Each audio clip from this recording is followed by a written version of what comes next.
More of a team player? I repeated, keeping my tone even while my fists clenched beneath the desk. My boss, Raymond Torres, leaned back in his ergonomic swivel chair, that irritatingly confident grin never leaving his face. Look, Natalie, you're a powerhouse, no one's questioning that, he said. But Brianna, she lights up the room.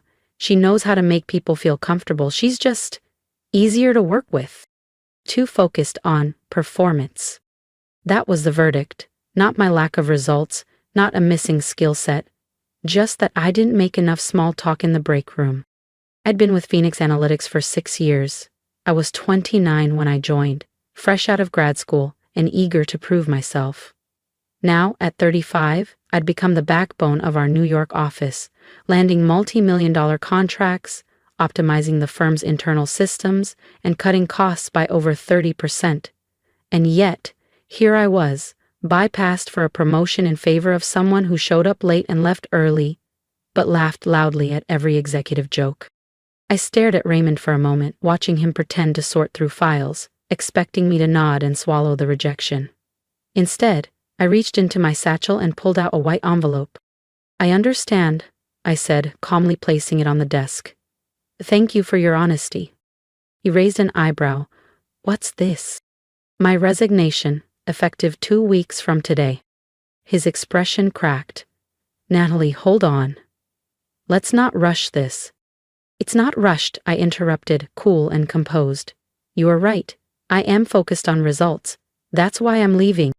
What Raymond didn't know, what no one in that office had cared to notice, was that while I was pushing the firm's numbers up, I was also building something of my own.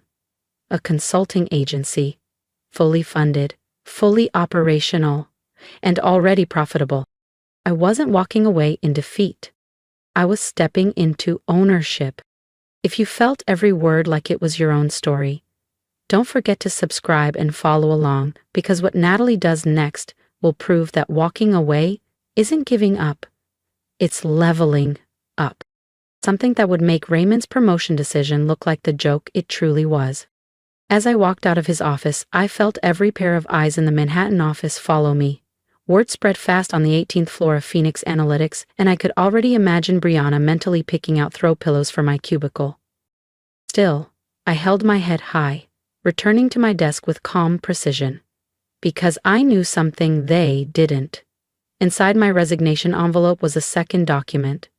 One that would make Raymond choke on his morning espresso. The next 2 weeks were everything you'd expect, and then some. Brianna strutted through the office like she was born to lead, fake laughing louder than ever, making rounds to flaunt her new title. One morning she perched herself dramatically on the corner of my desk. Natalie, I hope you're not upset. I know how hard you worked for that promotion. I looked up from my screen, calmly finishing my download of every report, metric, and performance audit I'd authored over the past 3 years. Not to steal, my standards were too high for that, but to document what I'd actually built. Here. No hard feelings at all, Brianna. You'll be amazing, I'm sure. She smiled, already believing she'd won. But what she didn't know was that the results everyone praised me for had never come from company resources alone. 3 years ago, I began developing a new project management system out of frustration, really. It started as a personal tool, but it grew into a data-driven powerhouse. I had already filed for a patent 6 months ago. The approval? It had come just last week, and in that second page of my resignation letter, I'd outlined exactly how many millions in client retention and efficiency gains it had brought the company. A week later, an email hit my inbox. Robert Kim, CEO of Solstice Tech, our fiercest competitor. He'd heard I was leaving. Our coffee meeting turned into a strategy session. He wasn't offering me just a job. He offered a partnership, full creative control, and equity. He slid a contract across the table. We've been waiting for someone like you, he said. Someone who knows that results matter. As I signed, I knew this was what real recognition felt like. On my final day at Phoenix Analytics, just as I turned in my security badge, Raymond called me into his office one last time. The smug confidence that had defined him was gone, replaced by a tight-lipped expression that bordered on panic. Natalie, we need to talk about this report you included in your resignation, he said, waving the stapled pages in the air with hands that were visibly trembling. Why didn't you ever tell us about this system? I took a seat across from him, calmly smoothing out the sleeve of my blazer. I tried, Raymond, 3 times actually. I requested meetings to discuss a rollout plan for improved efficiency protocols. You said, and I quote, "We're focusing on building a friendlier team dynamic." He looked down, flipping through the report again, his face growing paler with every page. But this is game-changing. The cost savings, the automation models, the client satisfaction metrics, and you already patented it? I nodded. 6 months ago. And I've accepted a leadership offer from Solstice Tech. They're looking forward to implementing it across their global operations.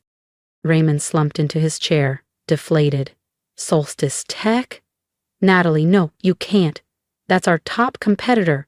What about loyalty? Loyalty? I laughed softly. You mean the kind you showed me when you handed my promotion to someone who couldn't deliver a weekly report on time? I stood, letting my voice remain calm but cold. The kind of loyalty you showed when you dismissed my proposals because I wasn't loud enough in meetings, or because I didn't fetch coffee during brainstorms? He opened his mouth to object, but I cut him off. If you'd looked past your bias, if you'd actually paid attention to my results instead of who was laughing at your jokes, this would have ended very differently. We'll match Solstice's offer, he blurted. We'll promote you to senior director. Just stay. I shook my head. It's not about the title. It's about respect. It's about being seen. As I walked out of his office for the last time, I heard him scrambling to call upper management, no doubt trying to figure out how to contain the damage. But it was too late. The patent was mine, the contract was signed. And as for Brianna, well, she was about to find out that taking credit is easy. Delivering results, not so much. That evening, while boxing up my things, I found a sticky note left on my monitor. Sorry to see you go. Keep in touch. Brianna. I smiled, crumpled it, and tossed it in the trash without a second thought. Oh, Brianna would be hearing my name again. The whole industry would. My first day at Solstice Tech felt like stepping onto a different planet. No cramped cubicle, no flickering fluorescent lights. Instead, a corner office with sweeping views of the Hudson River, and a glass nameplate on the door that read, Natalie Reyes, Director of Operational Strategy and Innovation. But the real shift wasn't in the title or the view, it was in how I was treated. Robert Kim, Solstice's CEO, called a full staff meeting to introduce me. But it wasn't some stiff announcement. He told my story, highlighted my innovations, praised my data-driven systems, and made it crystal clear I wasn't there to blend in. Natalie isn't just joining us, Robert said as the entire conference room quieted. She's bringing a game-changing methodology that's already proven to save time, reduce costs, and drive client loyalty. She has my full trust, and she'll have yours too. The contrast to Phoenix Analytics was staggering. There, I was the ghost who saved everyone's numbers. Here, I was the architect of something better, and I was finally seen. But the real victory came 3 months later. I was in the middle of a strategy workshop when my phone buzzed, a text from David Tran, one of the few colleagues I actually respected back at Phoenix. You might want to check the business wires. Something huge just dropped about Phoenix Analytics. I excused myself, walked to my office, and opened my laptop. The top headline made my breath hitch. Phoenix Analytics faces 30% client loss after Q2 collapse. The article was brutal. Delayed projects, over-budget launches, 3 of their biggest clients gone. Their operational metrics had tanked, and their internal systems were described as fractured and outdated. But one quote stood out. From one of my former clients. The level of service has nosedived, said Thomas Kwan, CEO of Terra Nova. We used to trust Phoenix with high-volume rollouts. Now, we can't even get basic timelines honored. It's like they've lost the backbone of their operations. I smiled. They had, because I was that backbone. The structure they took for granted was the one I spent 5 years quietly refining. The one Brianna had no clue how to maintain. Another buzz, a second text from David. Brianna's having a meltdown in the break room. I leaned back in my chair, sunlight pouring in through my window. I didn't need revenge. I had results. If you've ever been underestimated, overlooked, or outshined by someone who didn't earn it, subscribe to the channel, because Natalie's rise is just beginning, and what happens next will leave the whole industry talking. She's drowning, and Raymond's finally catching on that Brianna has no clue how to keep anything afloat. I set my phone down, the corners of my mouth twitching with irony. Brianna had spent 2 years polishing her image, parroting other people's ideas, and smiling her way through meetings. But now, she had to deliver, alone. And Raymond, who had gambled on charisma over competence, was watching the consequences play out in real time. Meanwhile, I had far more important things on my plate. At Solstice Tech, the system I built wasn't just working, it was transforming everything. Project turnaround times had been cut by more than 50%. Client satisfaction scores were soaring. Our internal efficiency metrics, the highest in company history. Robert had already greenlit my plan to expand the system company-wide, and negotiations were underway with 3 major firms interested in licensing the platform. One crisp Thursday morning, 6 months after I'd left Phoenix Analytics, I walked into my office to find Robert standing beside my desk, newspaper in hand. "Have you seen this?" he asked, holding it up. The front page headline read, "Phoenix Analytics faces full restructure amid talent exodus and system failure." I took the paper and nodded. I saw the announcement. They're tearing the place apart. "The board finally realized how badly they mismanaged their talent," Robert said. "They tried to rebuild your system internally. But they didn't understand the architecture," I finished, already knowing where this was going. "They thought it was just a tool, but it was the thinking behind it that made it work." Robert smiled, the kind of smile that tells you he sees the long game. "Which is why the board unanimously approved your promotion," he said. "Starting next week, you'll be our Executive Vice President of Strategic Innovation. They've seen the impact you've made. They want you driving the future." Warmth bloomed in my chest. This was what it meant to be recognized, not for appearances, but for actual contribution, for vision, for value. That afternoon, as the sun dipped low over the city, an unexpected email popped into my inbox. From Raymond Torres. Subject, apology. "Natalie, I hope this message finds you well. I'm sure you've heard what's happened at Phoenix. I wanted to say I was wrong. Not seeing your value was the biggest mistake of my career. Your system was the backbone. We didn't realize it until it collapsed without you. I resigned last week. Before I left, I made sure the board knew exactly where we failed, by not listening to you." I stared at the screen for a long moment. Brianna resigned a month ago. Turns out managing actual deliverables is a little more complicated than parroting buzzwords in meetings. The email from Raymond continued. "I know it's too late to change what happened, but I wanted you to know you were right. Results do matter. I just wish I'd seen that sooner. Best regards, Raymond." I read it twice. There was a time when a message like that would have cracked something open inside me.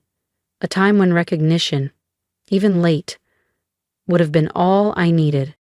But that time had passed. Now, sitting in my executive office at Solstice Tech, sunlight catching the edge of my framed patent certificate, I felt calm. Behind me was a plaque from our record-breaking quarter, and beside it, a recent Forbes article naming me one of the top 10 women redefining innovation in tech. Raymond's words were a footnote. My story had moved on. I hit reply and typed, "Raymond, thank you for your email. You're right, results do matter. I wish you well in whatever comes next. Natalie." After sending, I glanced around my office. Every detail here had been earned, not handed to me, not bargained for, earned. The next morning, I called an all-team meeting. As the room filled, I looked around at faces that actually wanted to be there. Engineers, designers, project leads, people who respected the work, not just the politics. When the room settled, I stood. "Today, we're diving into our next major launch, but before we begin, I want to tell you a story," I said. "Not about systems or software, but about value. About seeing it in others. about not letting anyone define your worth but you. As I spoke, I saw heads nod, eyes widen, people leaning in, not just to the content, but to the lesson. They got it. They understood that this company, our company, wasn't built on smoke and mirrors. It was built on substance, on the courage to speak up even when no one's listening. Later that evening, I drove home, and as I passed Phoenix Analytics, I slowed. Their massive logo, once a symbol of everything I wanted, looked faded now, outdated. A for lease sign hung in one of the upper windows. They were downsizing, again. But I didn't feel victorious. I felt grateful. Grateful they hadn't seen my worth. Grateful they'd pushed me out. Grateful because they unknowingly forced me to build something better. Because sometimes the biggest opportunities come wrapped in rejection. Sometimes being too focused on results is the exact mindset that sets you apart. And sometimes the best response to being undervalued is to build something so powerful they can't ignore you anymore. My phone buzzed. A message from David lit up the screen. Phoenix Board is asking about you. They're wondering if you'd consider returning as CEO. I stared at the message for a moment, then slowly typed back, "Thanks, David, but I'm exactly where I need to be." And I meant it. Because real success isn't just about proving people wrong, it's about proving yourself right. It's about honoring your own potential, even when no one else sees it. It's about refusing to shrink just to fit into someone else's vision. As I pulled into the driveway of my Brooklyn brownstone, I thought about all the other Natalies out there, quiet professionals doing exceptional work, getting passed over because they weren't flashy enough or political enough. Maybe this story, the one I lived, would reach one of them. Maybe it would be the push they needed to stop waiting for permission and start carving their own path. Because sometimes, rejection isn't a wall, it's a launch pad. You take the insult, you take the doubt, and you use it as rocket fuel to build something stronger, something that turns "you're not enough" into "you're irreplaceable." That evening, as I sat in my home office reviewing global licensing proposals for our now patented system, I felt a deep sense of clarity. Peace, even. Above my desk hung the words that Raymond once said, like an insult. "You're too focused on results." Funny thing is, he was absolutely right. And that focus, it brought me here. To leadership, to innovation, to purpose, to the place I was always meant to be. If you've made it this far, thank you for walking this road with me. I'd love to hear your thoughts in the comments.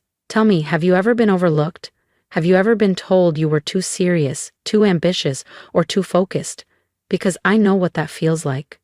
And I want you to know, you are not too much. You are not invisible. You're not imagining it. Your value doesn't decrease just because someone failed to see it. If this story resonated with you, please consider subscribing, not just to follow my journey, but to join a space where we celebrate people who rise through adversity, who refuse to settle, and who fight to build something real. I want to hear your story too.